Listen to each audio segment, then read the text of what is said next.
Yeah, we are live now.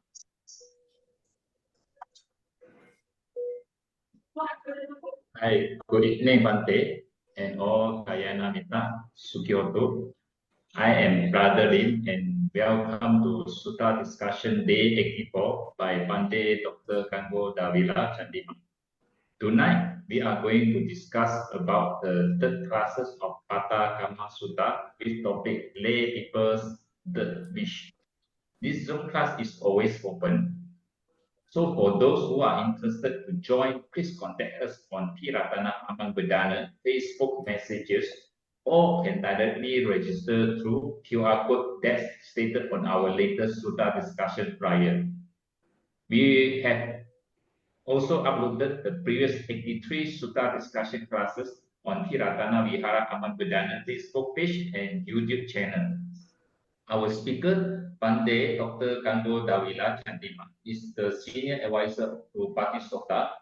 Patisota is a virtual Dharma organization that helps beginners as well as expert students in learning the Dharma in Pali class, Sutta discussion class, Dharma talks, and variety ways.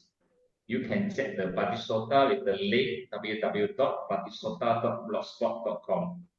In 2015, Pandey Dr. Chandima earned a PhD in Buddhist study from a university in Jawawaterepura in Sri Lanka. From 2012 to 2016, Pandey served as the Theravada Buddhist chaplain at the University of British Columbia, Vancouver, Canada. And in 2016 was a research fellow at the Center for Religions and Society of University of Victoria, British Columbia, Canada. Without further ado, we welcome Pandit Dr. Chandima and thank you very much for tonight's talk. Sadhu, sadhu, sadhu. Good evening, Dhamma friends. Thank you, Brother Lim, for the introduction. Sister Ariana is away. She's in, I think, Penang. And yeah, I'm also in Penang now at Mahindaram for the tomorrow's two-day retreat, actually.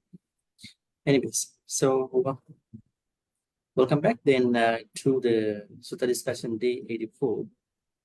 As you said, this is going to be our third class of the Pattakamma Sutta.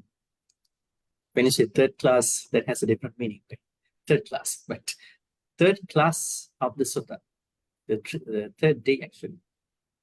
All right, so let's get started by paying homage to the Buddha. Sadhu, sadhu, sadhu. Namo tasse bhagavatu arahatu samma sambuddhase. Namo tasse bhagavatu arahatu samma sambuddhase. Namo tasse bhagavatu arahatu samma sambuddhase. Right, so today we have Brother Lim, Margaret, Kim, Sadres, Kelvin, Melinda, Wong Chikwan, Laili, Wu, Nine Cheng, Tisilim, Sumana, Hema, Nihan, Jacqueline. Probably there might be others in audio mode, I guess, probably. Chan, yeah. Welcome everyone for the discussion. So today we will be looking at the third wish. We have been discussing about two wishes already. Can anyone remember the two wishes that we have been discussing already? I mean, wishes of you actually as a layperson, Gihi, as a Gihi person, you know, in particular, that Buddha says that you would have these two wishes. What was the first wish you have in your lay life? Bhante, wealth. Is it wealth? Yeah, wealth, Wealth. money, wealth. Wealth. Yeah. Wealth. How can someone wish about wealth? May Righteous. wealth come to me righteously. Everybody likes wealth. Some people like having wealth in unethical ways, cheating other people and doing some unethical side businesses. Sometimes they do an ethical job but do a unethical side job, right? So may wealth come to me righteously. Okay? This is the first wish. If you are a really good layperson. The second wish is a follow-up of the first one. Now, after having received the wealth righteously, then may Good reputation. good reputation, Hmm. good reputation come to me. Not even to me, but also to my teachers, my Yes. families, my relatives.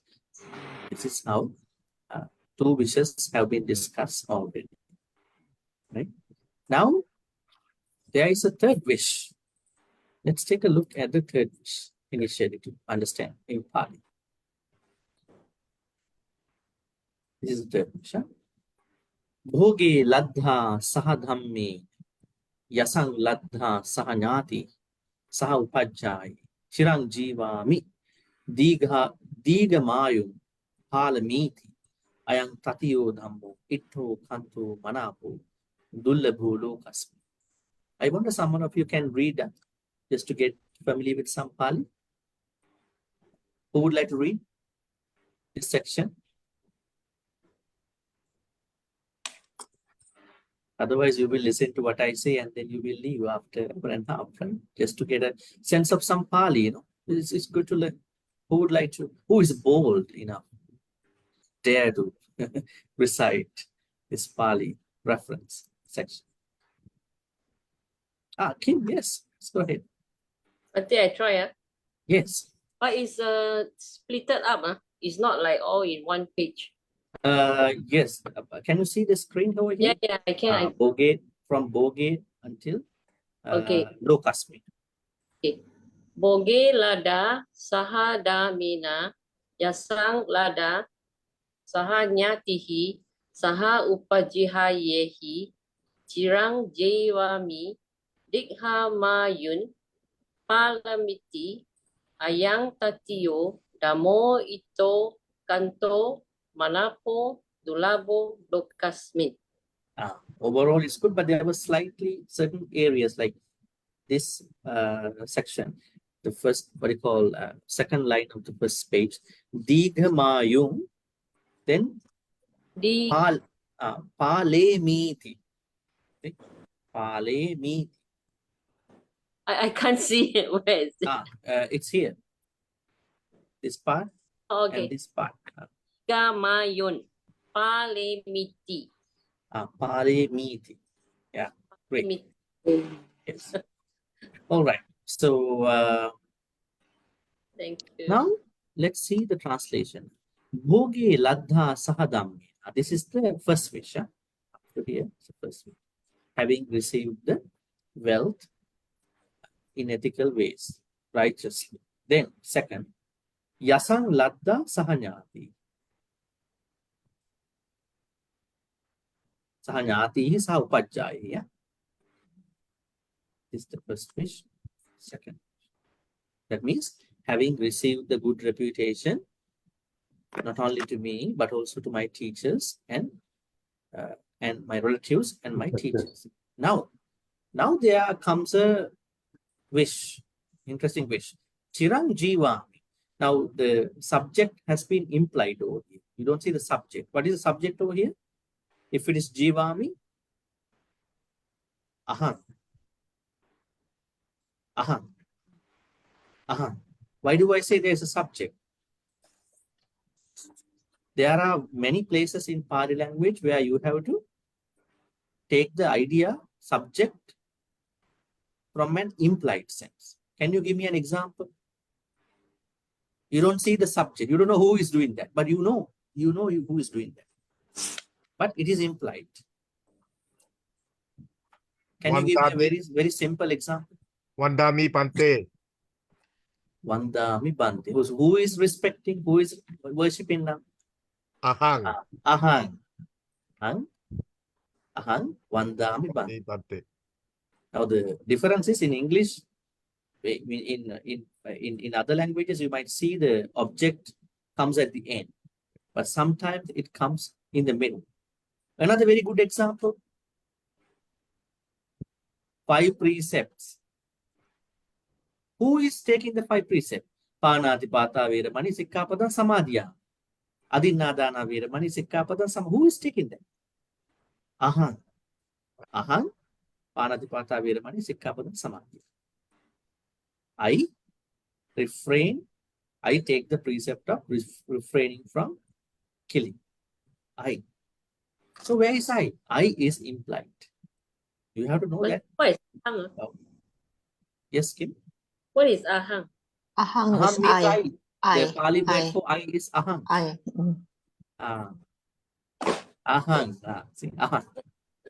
Okay. So how do we know that this is aham? It should be I, because the verb ends with me. Me means aham. Me means vayang. We. Vayang means we in Pali. Aham vayang. All right. So here it is implied. That's what I wanted to say. Chirang jivami. Who? It's me. I mean, the devotee would like to live. Chirang jivami diga mahayun pali. May I live longer at the same time? Diga mayun pali me. May I not even live long? May I enjoy a long life. Now, what is your response to people who thinks that Buddhism is a place where we have to end the life? Buddhism means that everything is anicca. You have to, finish everything fast. See, an honest wish that the Buddha identifies, recognizes about the lay people. Right? There are 2 Pali words: Jivitukhamo, Amaritukham. Everybody would like to live. Nobody would like to die. Right?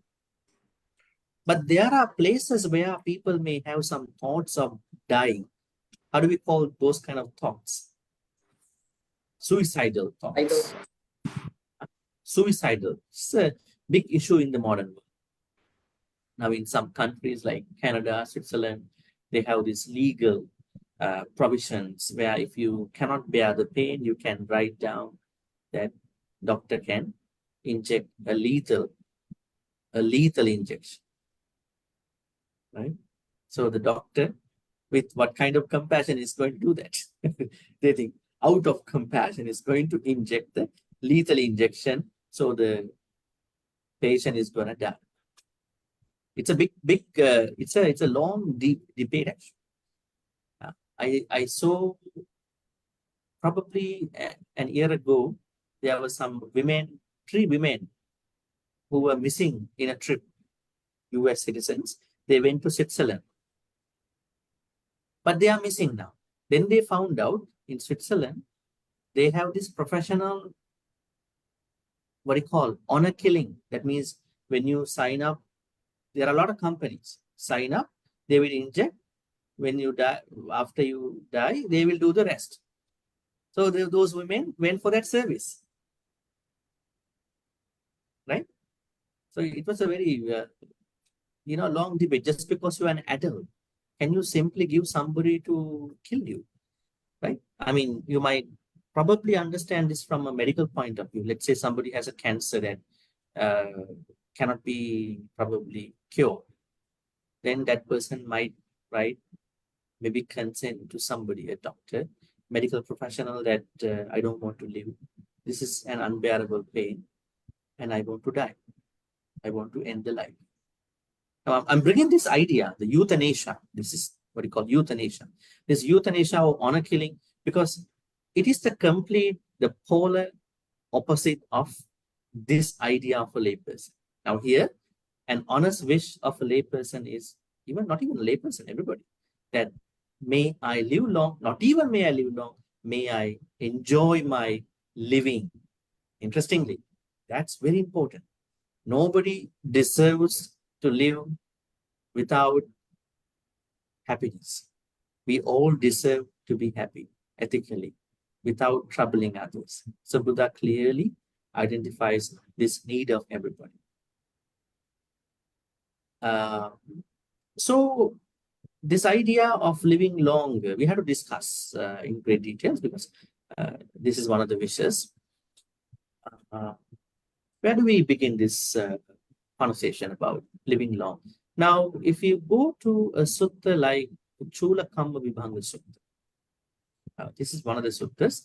Probably let's go and see what information we can learn from this sutta. Pattakamma Vibhanga Sutta. Majjhima Nikaya 135.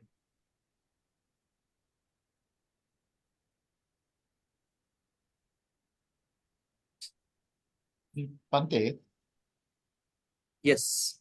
can I interrupt? Going back to just now, we say the people who request to be to terminate their life. What is the Bhante's, I mean the Buddhist point of view?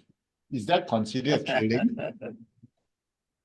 Well, I have two thoughts. Now,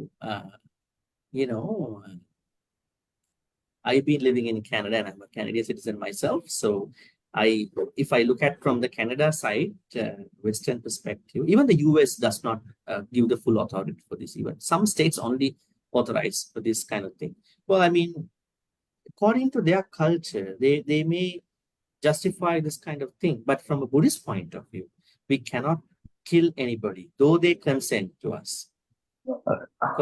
Because I don't know, I mean, what will be their thoughts after some time? Even the doctors, they might be very much stressed out. They might have done it. Probably there may be a different kind of doctor who might understand this problem. But if you leave with lots of remorses, regrets after this, I don't think even that modern idea also cannot be encouraged at that point. So from a Buddhist point of view, we cannot kill anybody. So that's what I can say. But from a modern point of view, they have their own reasons to justify, right? So of course, the doctor can decide whether I would like to be somebody who wants to inject those lethal injections to those patients, or maybe I choose my, I choose a different area of my, medical, subjects. So there's always a choice. So from a Buddhist point of view, we cannot say that just because somebody consent. This can be taken differently. Somebody might say, giving a gun, hey, kill me, I don't want to live. Right? So the other person might think, okay, out of compassion, I will do this. Right? So I think whatever situations, circumstances arise, but as Buddhists, we cannot terminate somebody's life. Right? That is what I can say. But there may be some other people who might, justify in their own perspective, their own cultures, but it is not. All right. So going to this sutta, another sutta to talk about the longevity. In this sutta, Pattakamma Vibhanga Sutta, somebody asking the Buddha about differences of different people. What is the cause, Bhante? What is the reason why even among those who are human beings, some are seen to be inferior, superior, for people are seen who are short-lived and long-lived? Then someone asking from the Buddha, Subba, the young man called Subba, why some people are living a very shorter life, why some are living a longer life? Of course, we see some people are living longer, some people are living shorter. Sometimes some people make some claims that good people don't live longer, bad people live longer, isn't it? Huh? I have heard eavesdropper. People are saying as such. Well, you look at people from this life itself. That is how you might say that. Because different people have done different karmas in their life. So the Buddha says, mostly it might be because of the previous karma, good karma or bad karma. Mostly. Let's say someone killed other beings in his or her past life. And probably in this life, this might be why this person dies early, kind of a premature death. On the other hand, there may be reasons that are not actually about karma. Let's say it might be a issue with the temperature, it might be an issue with the weather, it might be an issue with some other things. It might not always be related to karma. But anyways, people live longer, people live shorter. So there are definitely karmic results working behind the scene. Now, if you look at the Shakyamuni Buddha lived 80 years of his age, and his disciples lived longer than him. Some arahants lived 120 years. Some arahants lived 160. Somebody hit 60, 160. I thought it in Bakkula Thera. Take a look. He's the healthiest monk. Bakkula Thera.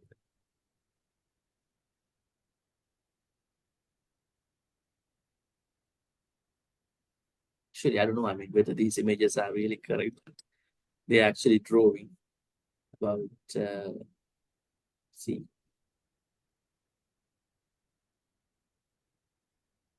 Bakkula. Okay, this one.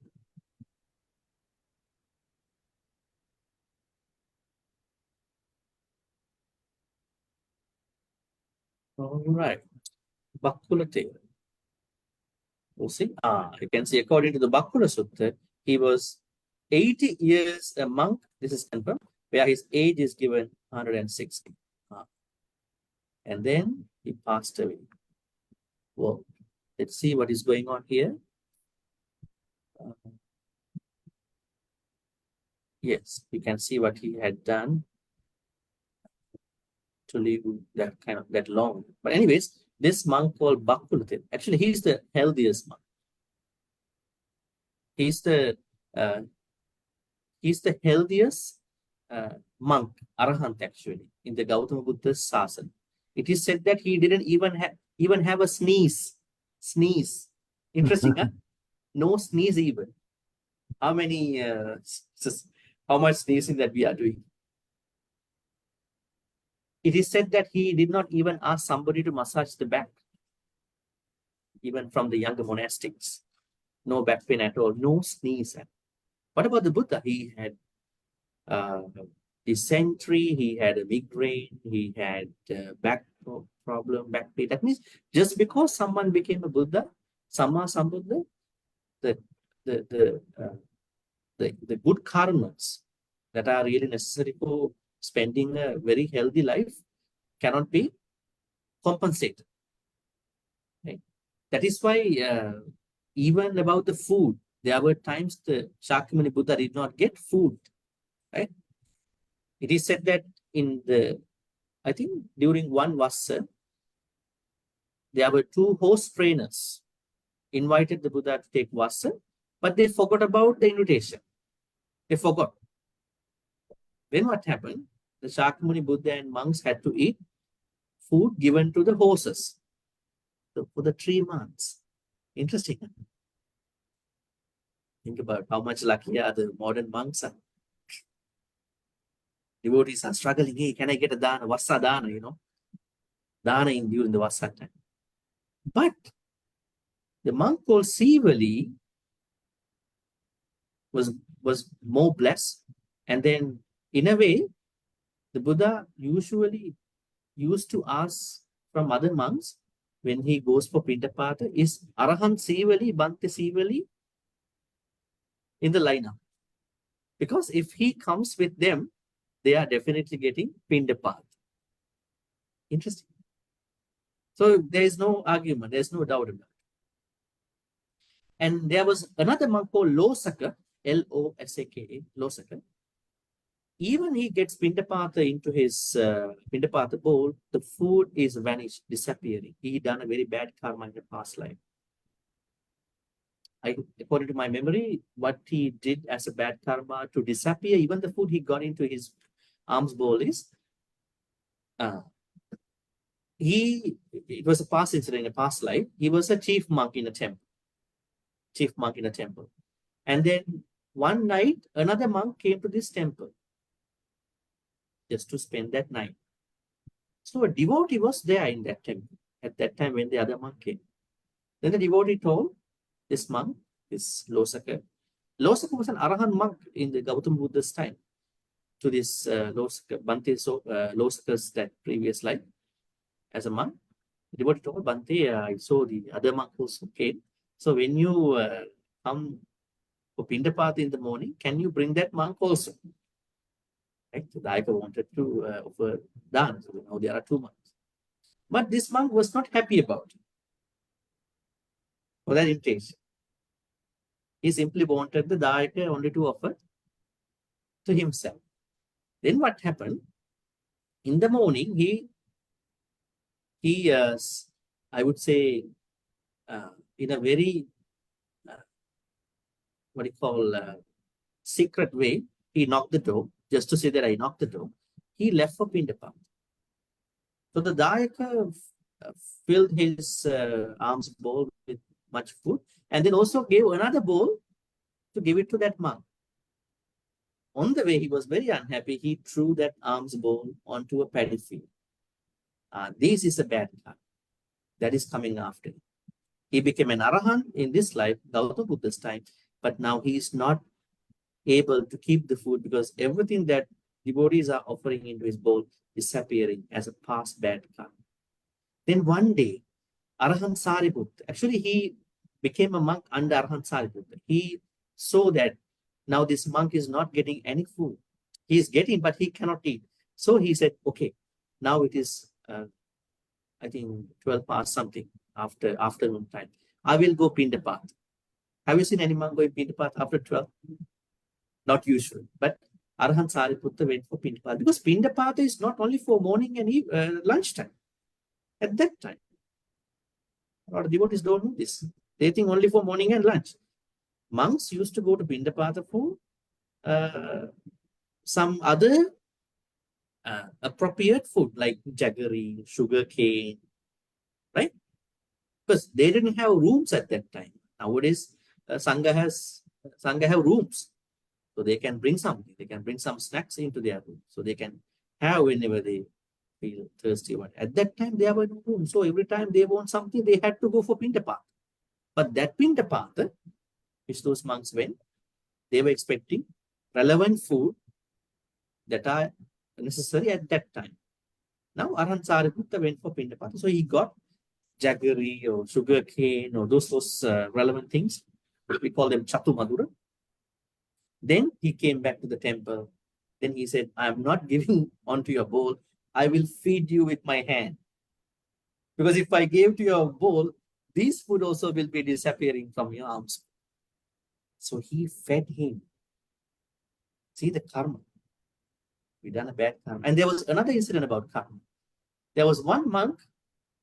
He is always followed by a lady. Other monks don't see. He doesn't see. All the other monks, devotees see. But he doesn't see.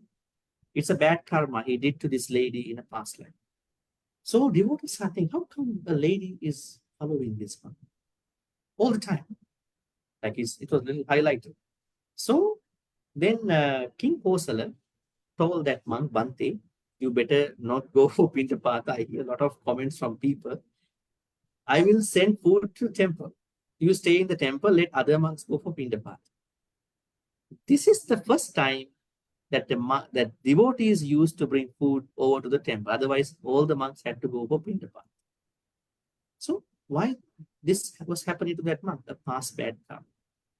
That's why it is very important to understand. If you make a slight bad karma, it's coming after.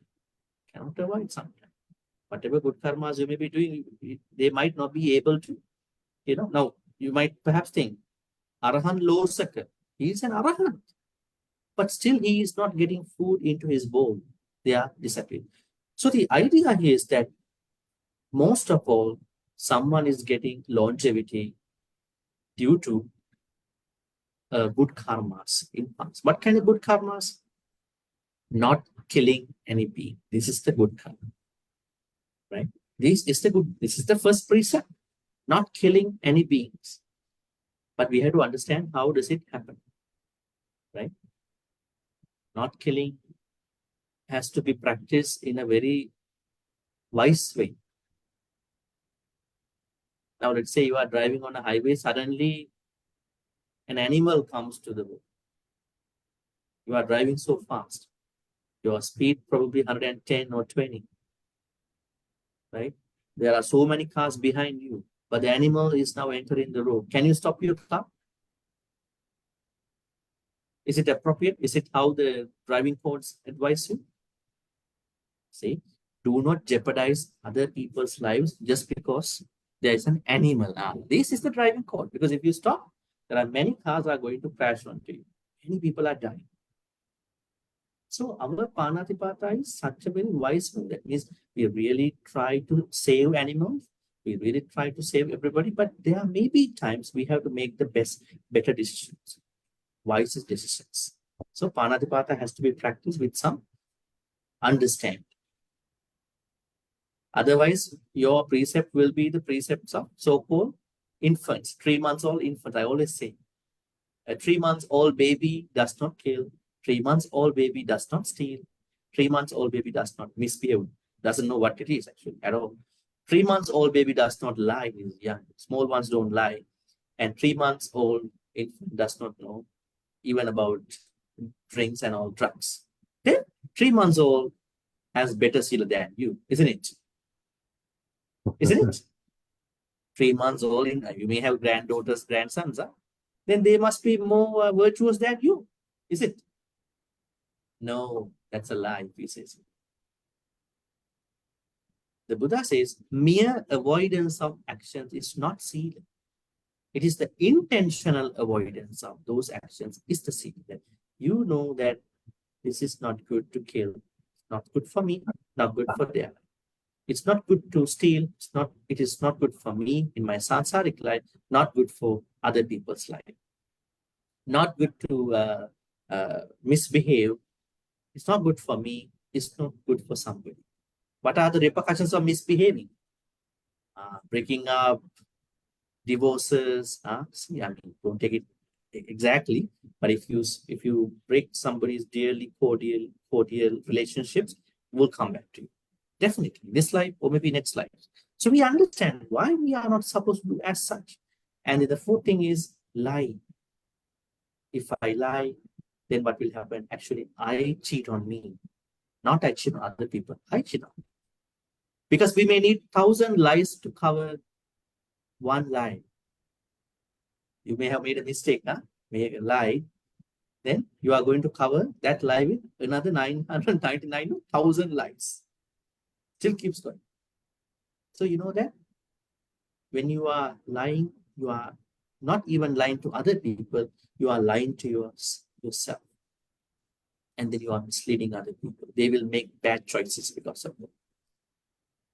And also clouding the mind with food and drinks not even affects you. It affects many people. How many people have been died, killed by drunk guys, even today? How many people? Every day, right? How many people are run over by these, drunk people, right? So intentional avoidance is karma, is what you call our actions. So it is definitely important to understand longevity mostly comes from a good karma. So then what are you supposed to do then if you want to live longer? Actually, living longer with health issues is also a problem, right? Let's say you might live for 100 years, but you have lots of health problems. Back pain, this pain, that pain. So nowadays people think it is better to have a quality life. Even you live for 70 years old, that 70 years of time is a quality time, quality life. Less health issues, less problems, right? Someone might live for 100 years old, but might have been struggling a lot. But anyways, we normally understand living longer is a good wish, not even a good wish, it is also a result of a good karma.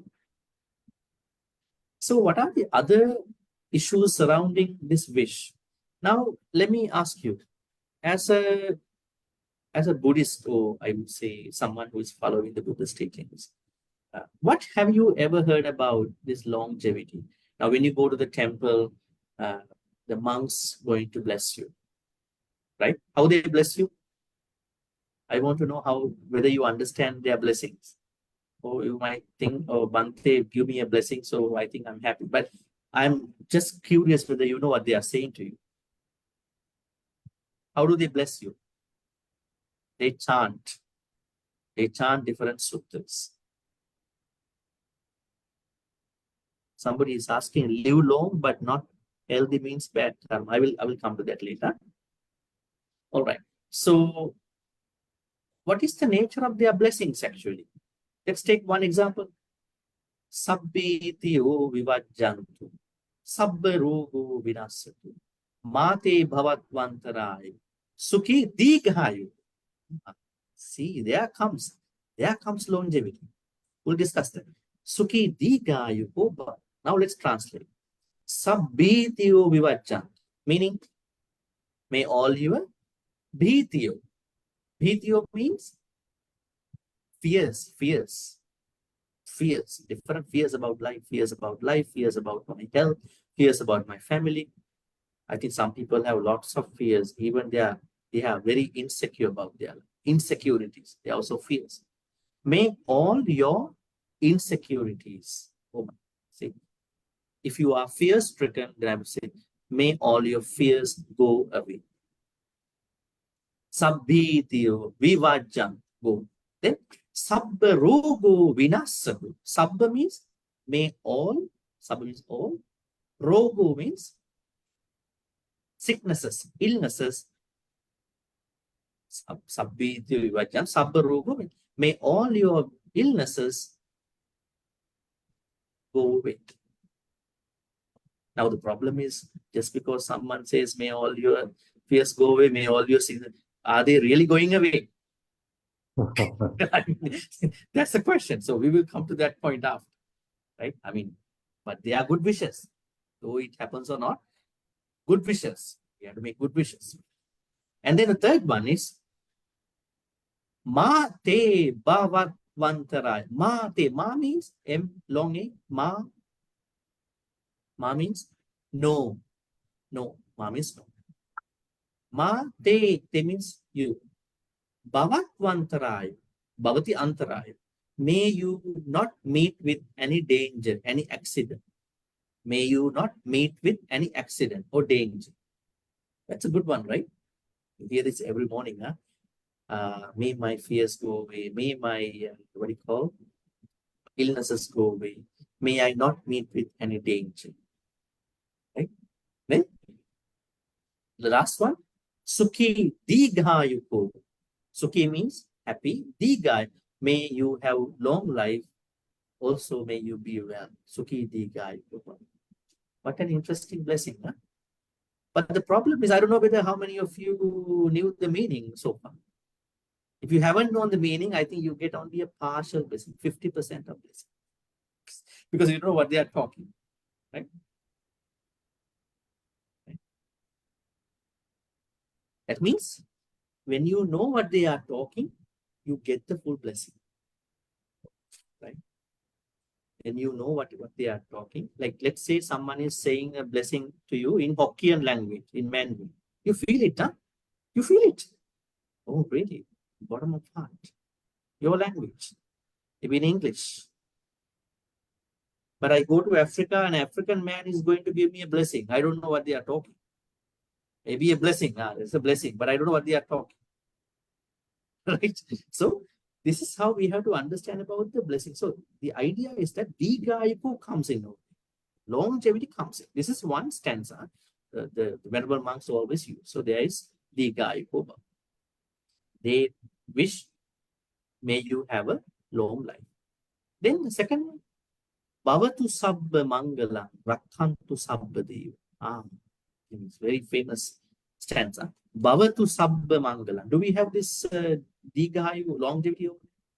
We will find it. Bhavatu Sabba Mangala. Sabba means all. Mangala. All the good things. Mangala, good things. May all the good things happen to you. So there are many people who are always cursing about other people. May all the bad things happen to you. When they are very inimical, angry, this is the thought that they are having throughout the whole day, since the waking up time till they are sleep. So why not think about, may all the good things happen to you. Bhavatu sabba mangalam. Sabba means all, mangalam means good thing. May all the good things happen to you. Today, maybe this month, this year. Then, Bhavatu sabba mangala. Rakhantu sabba devata. Rakhantu sabba devata. May all deva protect you. May all deva, sabba deva. Bhavatu sabba mangala. Rakhantu sabba deva. May all deva protect you. Sabba buddhanubhave. By the power of the Buddha, then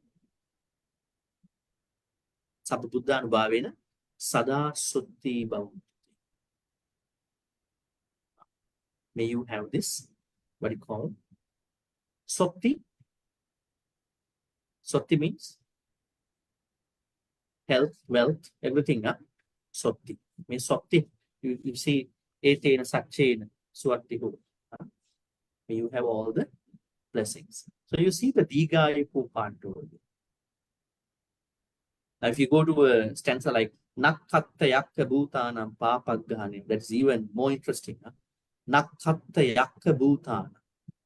So there are certain dangers that people believe come from the planets. Interesting. When the planets are moving, that's why it is said when you cross the country where you were born, your planets transition in a different. So you are not having lots of impact from the planets. Let's say you were born in a country. So the time that you were born, there was a certain constellation system, certain moving of the, certain positioning of the planets. So and so planets. But then when you are in that same country, I mean, this doesn't mean that you have to move out of the country, but it is said that when you are in the same place, then you have the more impact from this planet. That is what the astrologers talk about. But when you move out of the country, planets rotate, but they position with you when you age differently. So people believe when the planets are moving, that moving can give you some, what do you call, issues. So they believe there may be issues coming from the different type of moving, positioning of planets. So such issues from the planets. Nakkatta, actually, Nakkatta means, Papaggaha means those planets. Nakkatta means what you call inauspicious timing. Because at that time, Hindus believe that there is a time to start anything. Actually, do we have a time like that? In Buddhism, do we have a certain time to start anything? No. Hindu people have it. They say you have to start at this time. Maybe if you're going to open a place, you have certain timing. 150 is the best time. If you go to Sri Lanka, also they have New Year timing. So they, what you call, boil water. Probably they cook certain things in their New Year at this time. 155, you have to face the north side and wear red color and all that, It's not Buddhist, because Buddhism has no timing. Buddha says the timing that you want to do something is the auspicious time. Bhante, this one is feng shui. Feng shui. Yeah, they have, feng shui also has. I mean, other cultures also have. I'm now talking about Buddhist idea. According to the Buddha, your auspicious time is the time that you want to do something. That is the auspicious time. So no need to follow feng shui, is it? No need. It's up to you. I mean, if you No really need, no want to need. make a big move, Buddhist, I no mean, need. as Buddhist, one day, not today. Don't change everything overnight. The Buddha says that the good timing is the time you really want to do something. You feel like you want to do it. That energetic time is the auspicious time. There's no such time called 155 to 20, facing south side, then wearing black color and all that, They are what you call Hindu astrological thoughts. So the idea here is that there are different problems that people are facing because of this astrological moments. So now here Nakhatta means those issues coming from astrological moment. Yakka means is yakkas, the evil beings, right? So any dangers that come from these beings, yakka. Bhutana. Bhutana means any other living beings, or non-humans or living beings, humans or non-humans. Any problem that they are doing to you, may do to you. Papagga, then again the 9 planets. Those any problem that will come whenever the positioning of these 9 planets take time to time. Now they say the moment that you were born in a year, let's say 1960, September 2nd, 540, in one country's time. At that time, the planets were positioned in a certain way. So they say if you live in the same country, if you live in the same birth country, and then the planets are always moving. So this positioning can give you some problem. That is their belief, but we don't believe that way, because we believe something different. So now the Hindu problems have come into our chanting. And we are now using the chanting to ward off the Hindu problem. We don't have a problem with the planets. Why the planets have come here? Papaggaha Nivarana. Nakhat. We have no problem with the auspicious time. Our auspicious time is the timing that we want to do. If you go to Mangala Sutta, do you find any place the Buddha says this is the good timing to do something? To talk to the good people, to go away from the bad people, to find a good place to live, to take care of the mother and father, to take care of your spouse and children, and then to practice kusala kammas. Did the Buddha say any timing? Morning is better than evening. January is better than February. There's nothing as such. The Buddha says the time that you really want to do something good is the best time to do it. You have good energy, you're going to keep that continuing. So the blessing here, Nakkatyakka Bhutanam Papaggaha Nivarana Parittarsanubhave Antutesa. So by the power of this chanting, may all those dangers be warded off. Now the idea here that I wanted to bring up is that what you call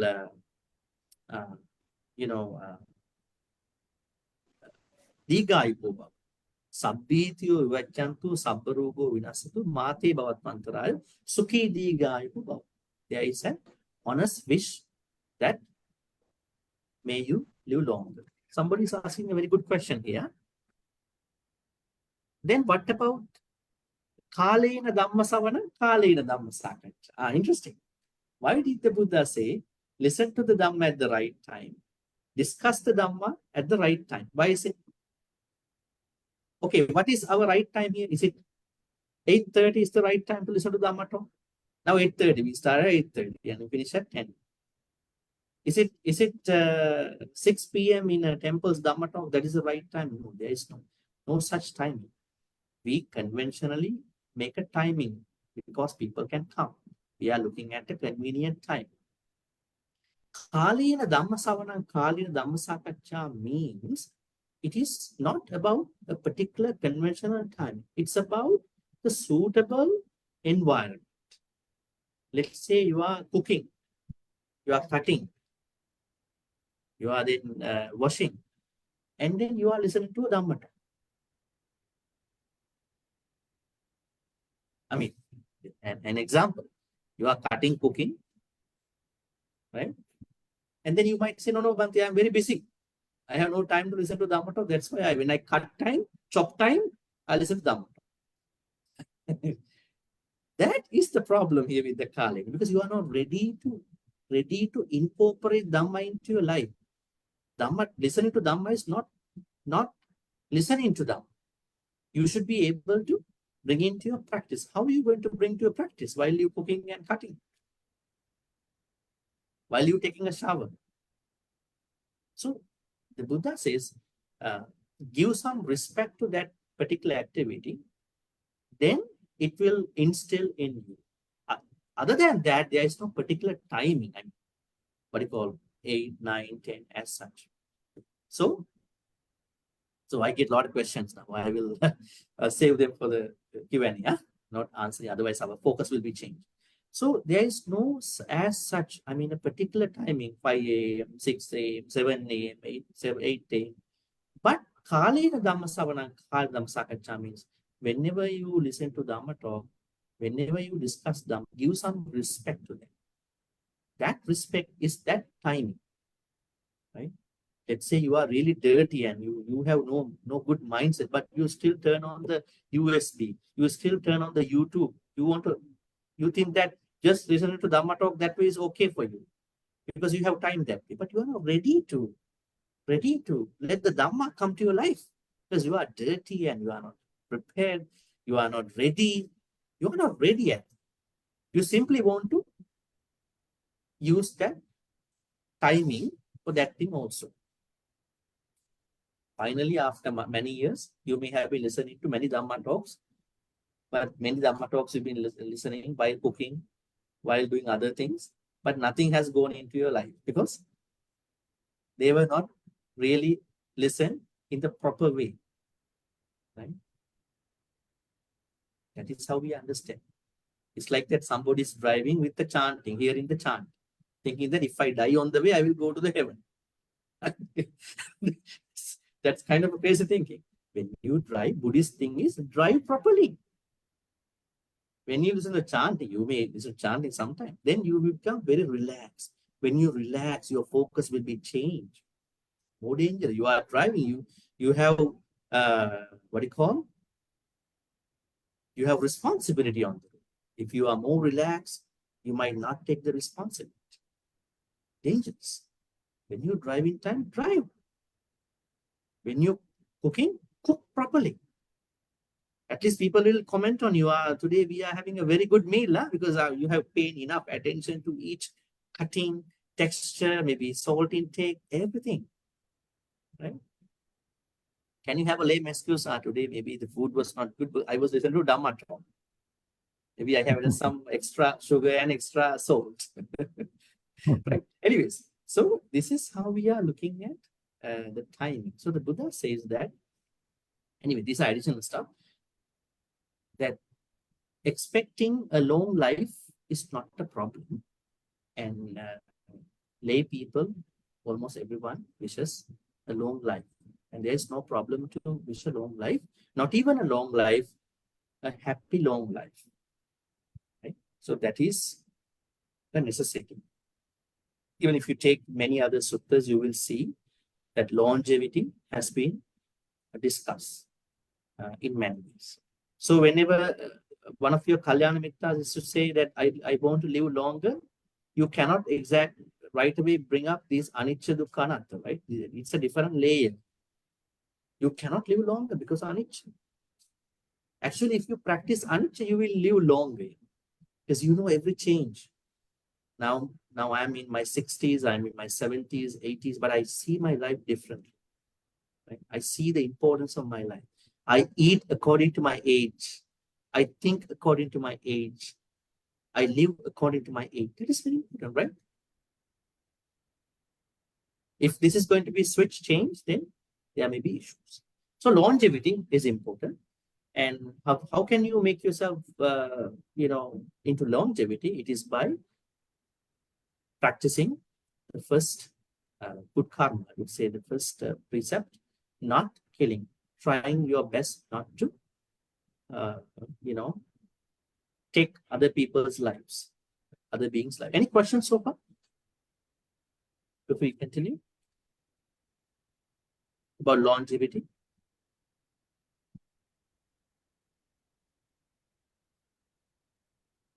Someone asking a question, we live long but not healthy means bad karma. Yes, it might be a bad karma.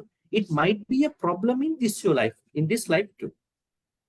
There may be people who may have done good karma. I would give an example, a good example. There is one sutta, the Buddha talks about what you call happiness of the 6 pleasures. The Buddha says, there are people who have all the pleasures in their life, but they don't come up with the thought to enjoy that, those happiness types, pleasures. Say, for instance, they have lots of food in their house. They have good houses. They have good vehicles. They have everything. But they don't feel that they want to eat those foods. They want to sleep in those beds because they are so busy. They don't have enough time to sleep through. Right? They have many vehicles, but they are always using that worn out old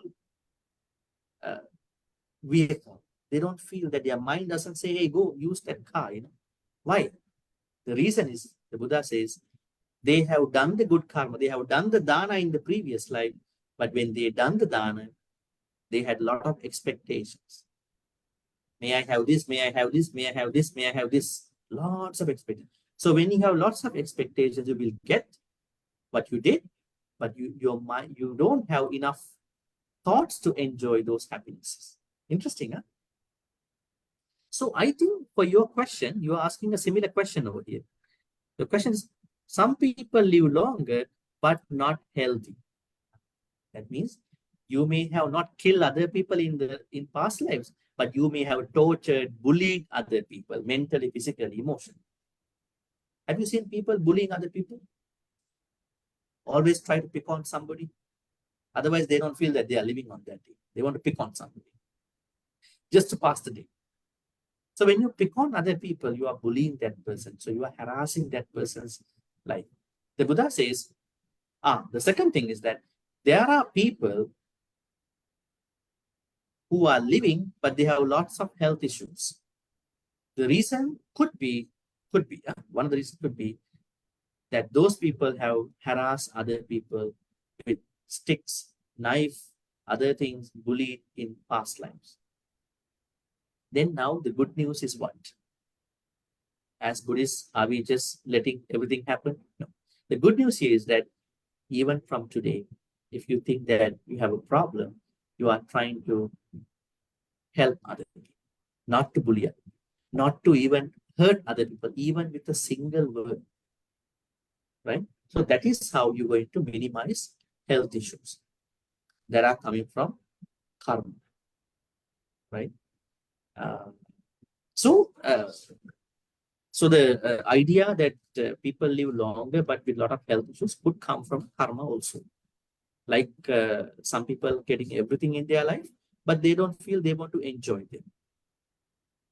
Right? Their mind doesn't help them to enjoy it. But they are maybe a very poor person, but the single small thing that they get, they enjoy very well. Even a tiny bit of food, they enjoy very well.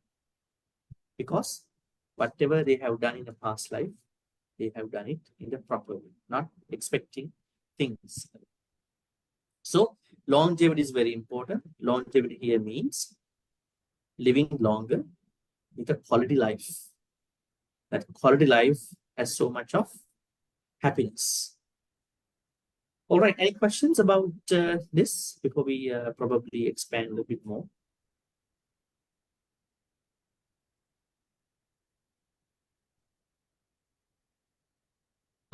Like a good example now, Brother T.C. Lim is showing Marana Sati.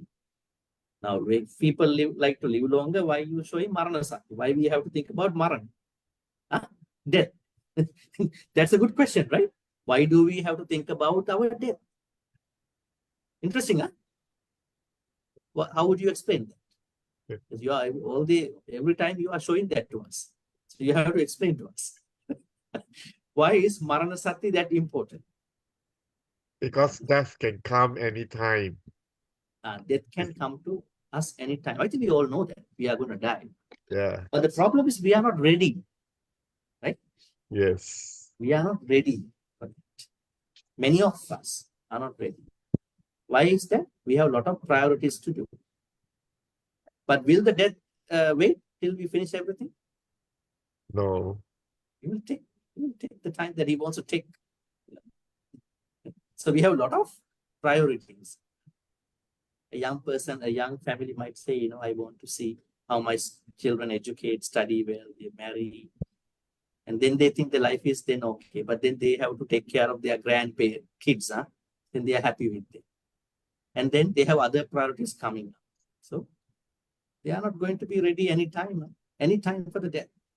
But it does not limit the thought of longevity. So we expect everybody to have long, especially the birthday, on a birthday. Now, normally when you go to a place, what you call blessing place, oftentimes the people who are blessing say, see, today is your birthday. You are one day closer to the death. I don't tell this. I said, may you live longer. May you have lots of birthdays. Not that you are one day closer to the death. I mean, you are giving lots of, what you call, well, I mean, you could take it from higher teaching, but we bring that Buddha's idea here, longevity. May you live longer. May you celebrate a lot of birthdays, right? I think birthday is the only day even the enemies bless other enemies. Yes. You see, when other people are achieving their life, they don't bless. But the birthday, everybody feels good. They want to bless other people. So that means this person has been able to live another day in his or her life. So longevity has been a very interesting concept. It's a Buddhist concept. It's not a concept that we take life as as dukkha in the first place, because we understand life is dukkha. But understanding that life has dukkha and living longer is the idea here. Because if you live longer, probably you can do more good karma. Because being born as a human is more difficult, right? So if you end that life faster, you never know whether you will be a human again. So you take time to do more good karmas. All right, any questions? How do we relate young children with illness and dies at young age? Well, we never know why they are dying. The reason, probably they might be sick. Probably it's karma. It's karma. Because you may have seen now in today's world, young people getting sick very fast. We have no doubts. Maybe they are eating fast food, right? Their life has been really busy, right? There may be some other issues too. I mean, they are not taking care of life enough. Maybe mostly it could be a reason of past life karma. Mostly. The sad cases are those genetic cases, Bhante. Those who are Could be born, genetic case too. very But when pitiful. you say genetic, then it can also be a karma. Why that Correct. particular being is born to that genetically Yes. passive family. Yeah. Right? Let's say there is someone who is going to be born into a family which has a lot of health issues. Yes. Then why that person is going to be reborn in that particular life? Because that is the level of the good karma that he had or she had. Yeah. Right? Now, this is why when we understand when your mother, father had any chronic issues like diabetes, cardiovascular issues, blood pressure issues, some other issues, if they are generational, then why I'm being a part of that particular generation? Why is it? Why me? It is because I have done certain activities to be a part of that generation. Right? That means what I have done. Probably my good karmas and their good karmas are matching in that life. Yeah. So I am part of their life, their generation. Right? So that's how we're gonna look at it.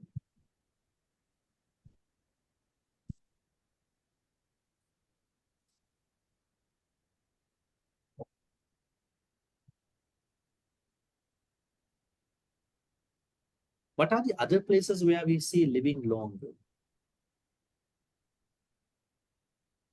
Whenever you offer something to Sangha, they normally finish offering. So maybe anything Dhamma talk with the stanza. Remember? Abhivadana Silis Nichang Vadha Pachai Chattaru Dhamma Vadha Ayuvanno Sukhambala. Right? Ayurarogya sampatti, Sakka sampatti mevacha, Ato nibbana sampatti, Iminatya. This is a long two stanza. It says, Abhivadana seals, whenever someone respects the virtuous people, including Sangha, those people who are venerating, respecting those elderly or virtuous people, getting 4 important things in their life. The first thing is, are you lifespan, That's right. right? So that means this living longer idea has to be taken in 2 ways. One is someone can wish you, right? Someone can wish you, may you live long, Sangha or anyone of your friends. The second thing is, according to Buddhism, it does not simply happen. It might not simply happen. We have to practice certain things to get it. What can we practice? Not killing other people, not harassing other people. Not even these two in today's world. What about being health conscious? Yeah. If you really want to live longer, are you not supposed to be health conscious? You have to eat proper food. Nowadays, what do you call them? Superfood, huh? Maybe a little expensive. Huh? Superfood. You have to spend the day without a lot of stress. You have to minimize your stress. You have to minimize your challenges. You have to understand how to deal with different people, how to deal with different work tasks, right? How to deal with your family, how to deal with your friends, right? How to deal with the road people. On the road, people getting so mad. Sometimes they stop the car and going to hit other people. How to deal with the other people. Just because you're driving well, other people won't drive well on the road. So we have to bring down our stress levels. So getting a blessing about longevity. And then not killing, not harassing other people, eating proper food, living a healthy life. What else? Exercise. Exercise. Yeah. Did the Buddha ask us to exercise? A good question. Huh? No. Did the Buddha ask us to exercise in his suttas? Yes. Bhante, yes. Was it a guess or whether you read something?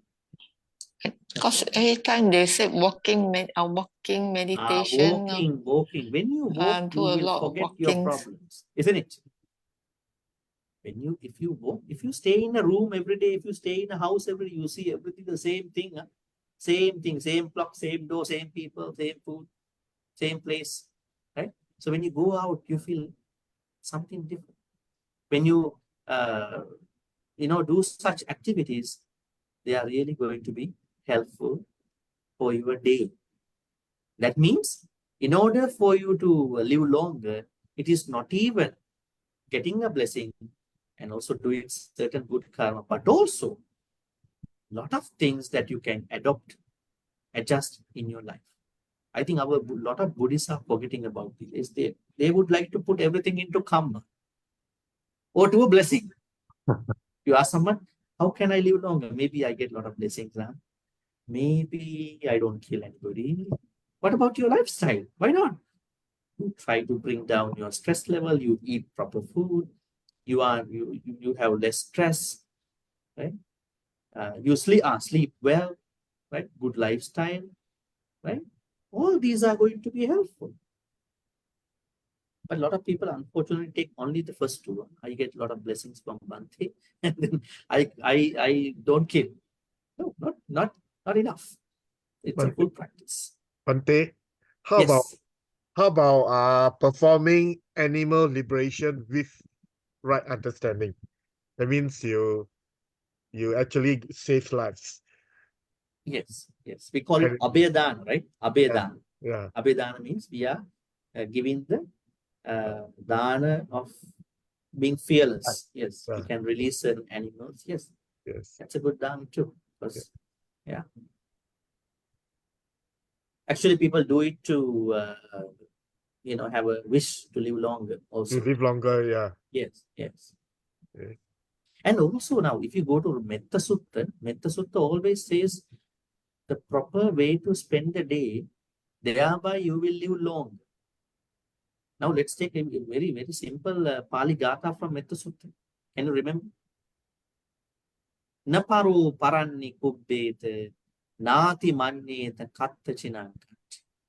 Vyarosana patigasanya, nanya manya sadhu. What a very interesting, ideal thought that if we can think this gata every moment, you will have no single thought that will come to you to hurt anyone, even for a moment. Let's see. Naparu paranni kubbete. Meaning, let no one deceive no one. Let no one deceive no one. Now, if you expect other people not to cheat on other people, then you must not cheat other people at all. Now, you are expecting other people not to cheat on other people. Let no one cheat on no one else. Naparu paran nikubet. Cheating. Then, Nati manye the kattatinankanchi. Let no one despise, insult anyone, anywhere, anytime. Interesting. Huh? What about those people who are always finding time to criticize other people, finding fault, right? Let no one insult, despise on others, nowhere, anytime, no time. Then the good thing comes. With what? Vyarosana patikasan. How can people do such cheating or deceiving or insulting on other people? With Vyarosana, anger, and patikasanya. Patika means kind of ill will. Then finally Buddha says, let no one out of anger, no ill will, cheat on other people, despise, insult on others anywhere, anytime. And finally it comes to the greatest wish. Nanya manya sadukamicheya. Let no one expect unhappiness or dukkha of anyone, anytime. Now, do you know this meaning before? You might have been chanting this Metta Sutta like a mantra, right? Yeah. Right? When you chant as a mantra, when you learn the meaning and chant, it could give you two different mindsets. See? So Buddha says, let no one expect dukkha of anybody, anytime. Interesting, huh? So when you think like that, how can you think about unhappiness of others? Have you seen other people? The good thing happened to him, huh? It's a bad guy. A full breach of this statement, huh? An utter breach of this statement. It's good that happened to her. Huh? She's a little too much, a little too much. This is a breach of this idea statement. This happens, these thoughts come to us because we don't understand the meaning of the suttas. That is why they are coming. If you really understand, we will never entertain, we will never encourage such thoughts. We know they are bad. We know that Buddha did not expect us to practice as such. So one single thing. So if you have this kind of thoughts every day, all night long, all day long, you will be definitely getting a good ayu, a good lifespan with quality life, right? I think these things have to be reflected all the time. Reflected all the time.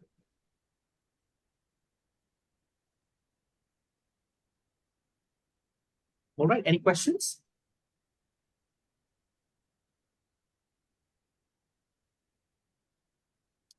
You might have perhaps seen people, good people with a lot of, I think I did not discuss that actually. I said earlier that some people are claiming that good people die faster and then bad people live longer, right? Isn't it? Have you heard this? Probably it's not a proper estimate, actually. There may be good people living longer, but maybe the people we know, we might tell that in our own experience, probably according to our way. Then you might perhaps bring ill will toward the bad people. As if these bad people are living longer, they must have died 10 years ago, I mean, that kind of a bad wish, pretty bad, terrible wish. So living longer is a good karma. So there may be people who may be having certain health issues, right?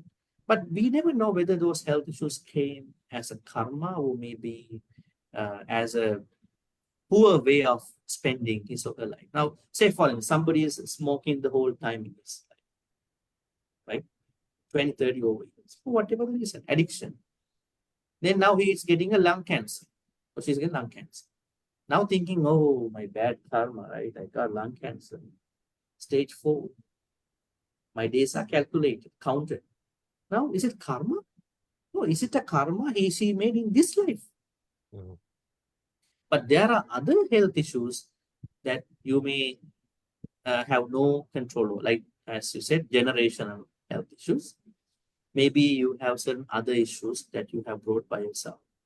But there are many other health issues in today's world. Now, even if you say diabetes, cardiovascular issues, even if you are part of the generation, but you can stop them coming sooner if you really know that.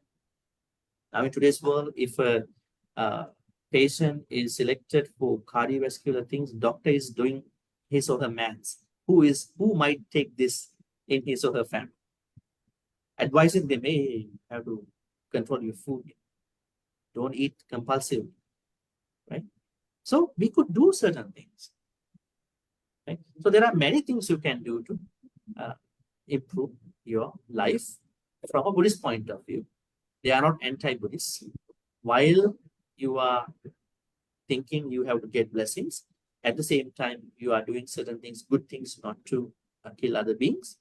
And things like walking, having a good lifestyle, eating healthy food, a good sleep, reducing your stress. Stress is the biggest issue today. So I think a lot of people grow old because of the stress in today's world. Yes. That's a big issue in today's world. So we have to address this. It is actually the solution to this is whatever the challenge you are having, you have to find out what could be other good ways to face this problem. Problems can come anytime, right?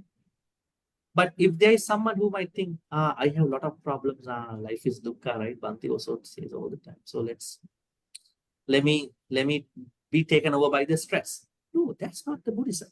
Buddhism says you have to prepare. Dharma is there to help you to face the issue in the proper way. You're going to disable the strength of the stress and you're going to improve your energy and your wisdom, compassion, so you are going to bring them under, right? So there are so many things you can do with the Dhamma to stop,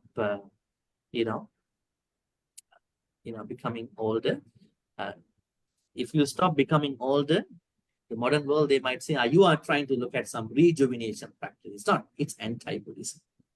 Well, I mean, this is another issue. We need to live happily. We need to have longevity because Buddha says longevity helps us to practice more Dhamma.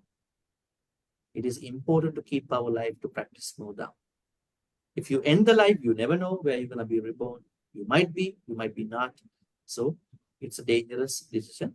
So live longer, do more good karmas till you finally die peacefully at a certain time. All right, so that's about the discussion. But now I would like to invite for any questions. Bhante, can I ask the questions? Yes. Bhante, I just want to know sometime, what should I say? Sometimes the doctors gave up in the patients already, but the parents, the children will like to give somehow or other the best of the treatment to let the parents live on.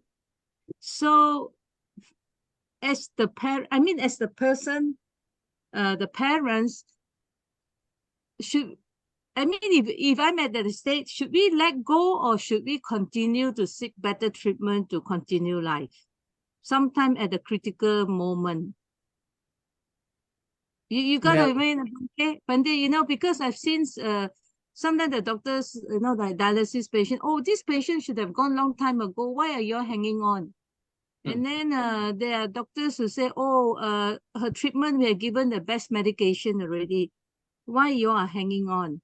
This question came up. I saw two patients was given this sort of comment by doctors, but the family gave alternative treatment. Somehow or other, they survive another 1-2 years or for a longer time. So I wonder, for me as a patient, as the person who is the parent, should we tell the, no, we shouldn't tell the kids to let go, but somehow should we let go the life? Are we clinging on to life by extending at that moment, or just let it go? In the I mean, event of I'm in that state.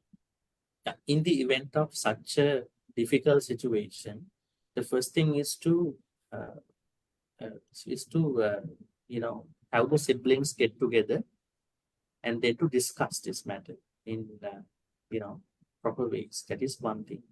Now, whether we are going to let him go or not, is a decision that is coming out of that discussion, because this involves money also. Now, if we want to keep a patient in with life support, it's a big decision. So it's money is involved in that. So I think each situation is different. Everybody wants their families, parents to live long. I think nobody wants them to die, right? Yes. Just because I want to practice my own practice, I cannot give my opinion that it's okay, you know, you are all gonna die as such. So I think in that kind of situation, I think the children, if this is about mother and father, I think definitely they have to discuss extensively, rigorously, have a very good open conversation about what we're gonna do. If they know that definitely there is no comeback, then they have to make the right decision and then. So whether But my question is, if I mean in the learning of the Dhamma, that craving to be being and not being, you know, to able to live, you know, the craving to be alive, to be being. So at that state, should we just let go? I mean, as the person, the patient. Well, I mean, you are looking at Are we from your own craving? state of mind. I mean, in this case, what I can feel is that Yeah. you are looking at from your own state of mind about Yeah. craving and all that. But I think this is a group decision actually. When I think these parents supposedly have children in this case. So I Yes. think they cannot simply practice Dhamma with their parents' life. I think at that point they have to discuss. They have to understand what would be the good choice for him or her to go through at that point. So I think if there is no comeback, they have to decide what to do. You know, whether to bring her to or him to. I notice all children give the best to the parents to continue. That's very important. I think that's what we encourage. They give the best, and I notice that is going on. But the thing is, my idea is, if I'm at the state like the parent to be so sick, at that state, just now Bhante say, we as a Buddhist cannot take our life to let go. I mean, the doctor is giving all the treatment. Then I say, oh, just let go, you know, just let it be. Then it's wrong on ourselves, is it? I'm talking about me as a patient, as the parent there in the bed. So we cannot decide to let go, right? Or we just let it be. Here's the thing. I mean, there are different people who are carrying different views. Now we are talking about the general society, and in your case, kind of specific thoughts about certain. You know, if you ask from a cancer patient in Canada, he or she might say, "No, I want to die. I want to die. I don't want to embrace the pain." Right? But there may be another person who might go through that pain. They don't want to die. Right? There may be another person in another country who might say, no, I don't want to die. I want to live till I die. So how are we going to give one advice to these two people? So can I say, okay, you die, you stay? I think the best thing here is that it is, reply to this question depends on where you live and how you're going to interact, and then who is going to take care of this person's next step of the life, and all these are involved here, right? So if you look at your personal life, let's say if that happens to you, if you are clear about your life, let's say you have children, of course, if something happens to you, you can clearly tell them what you expect to happen if that happens. But many parents don't have this clear communication. They don't want to, and nobody wants to talk about their death. I think the concept uh, of death is not easily discussed in many families. So, So, Bhante, so as Bhante, from the Buddhist point of view, yeah, we cannot say this is not my personal opinion. okay, I'm talking the Dhamma perspective. From a okay, Buddhist point of view, the idea is that whatever circumstances arise, in whatever the way, nobody should kill other beings. This is the Buddhist idea. okay. But in modern setting, in different countries, in different modern movements, modern thoughts, they may have different ways of looking at it. Right? There are different ways of looking at it. Let's say if somebody is suffering a lot, let him die, let her die. Maybe a parent might say, now say for instance, there is a parent who will not come back. Okay? But the children don't like to let her go. They really love.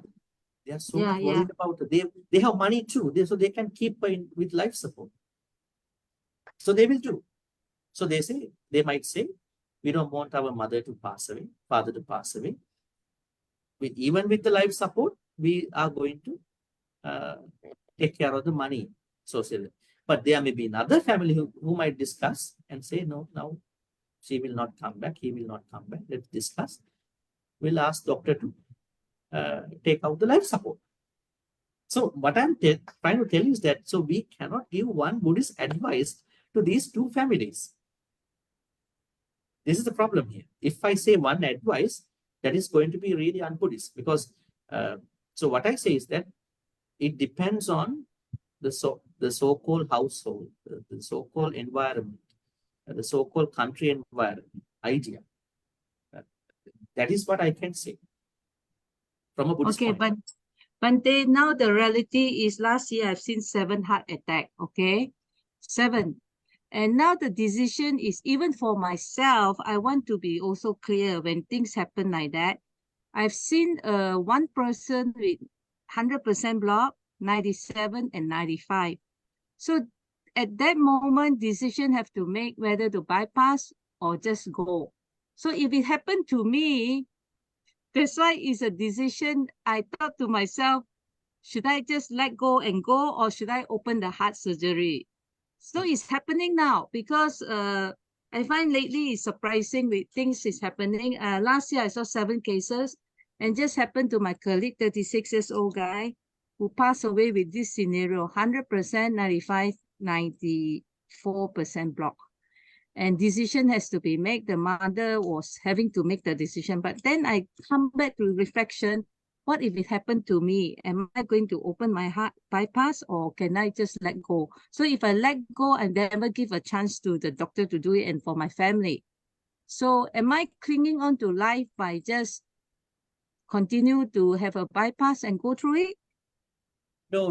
Now this is now the answer about life, about myself. Now the Buddha has given the answer in this sutta, in the 3rd wish, clearly.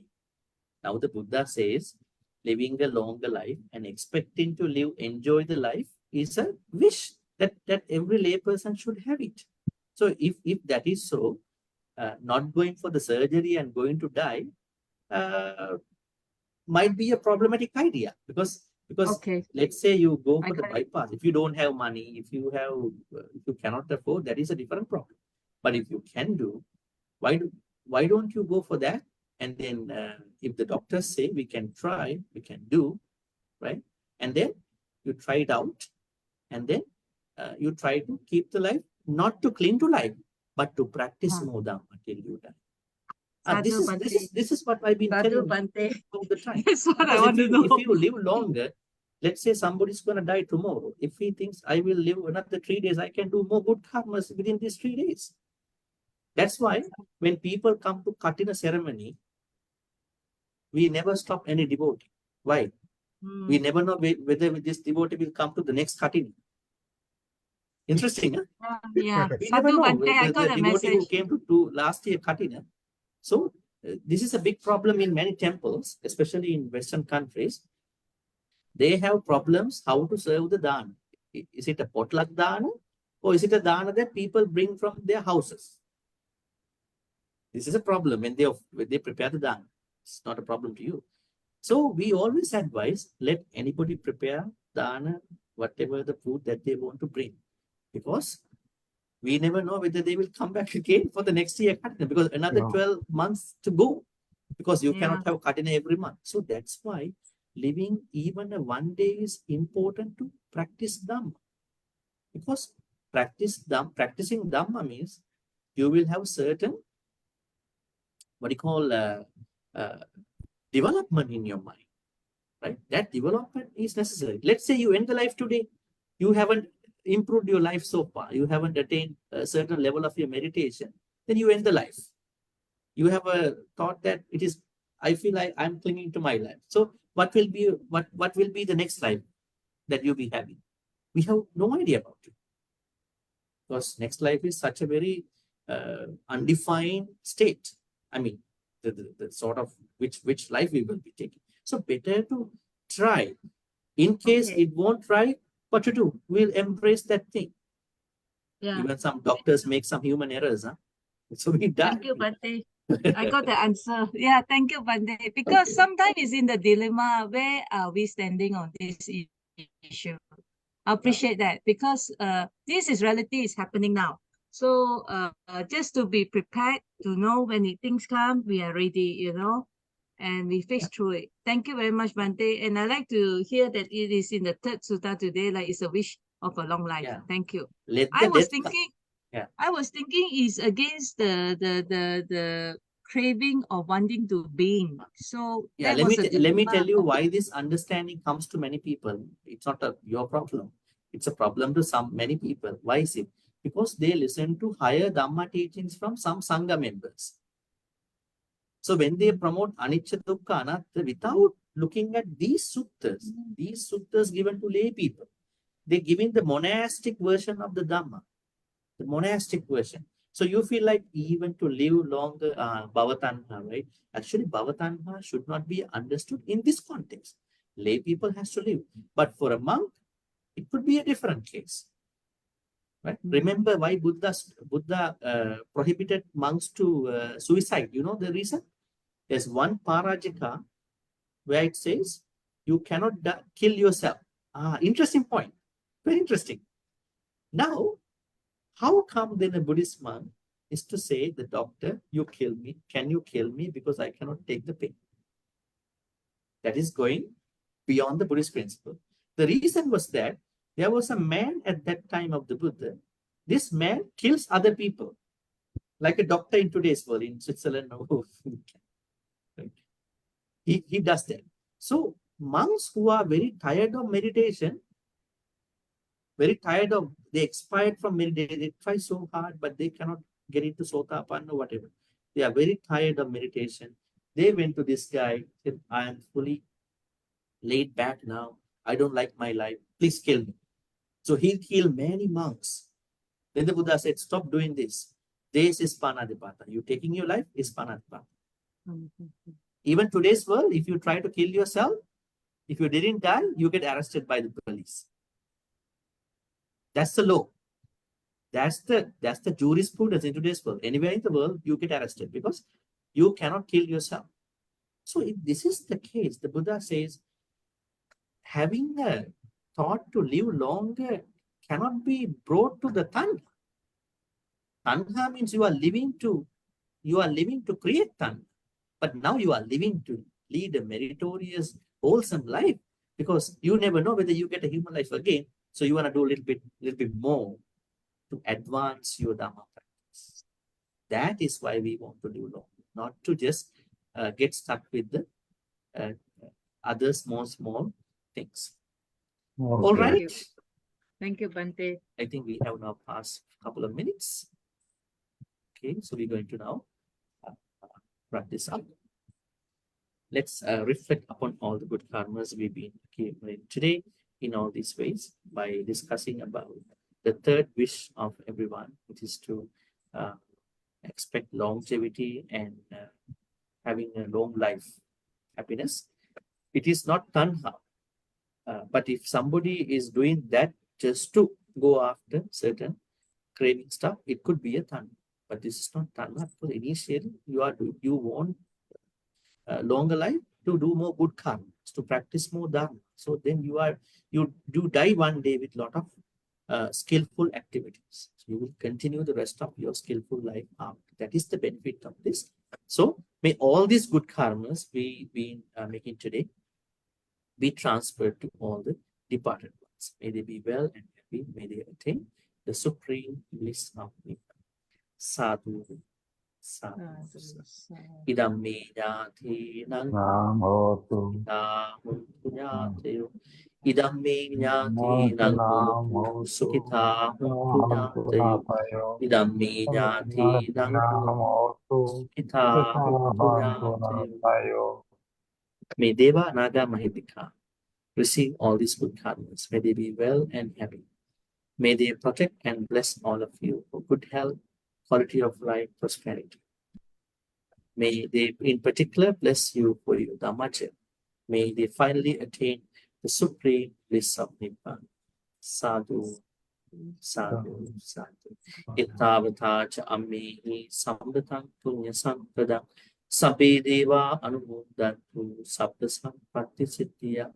Ittavata cha ammehi samdatang punya sampadang sabbe bhuta anumodantu sabda sampatti siddhya. Ittavata cha ammehi sambatang punya sampadang sabbe satta anumodantu sabba sampatti siddhya.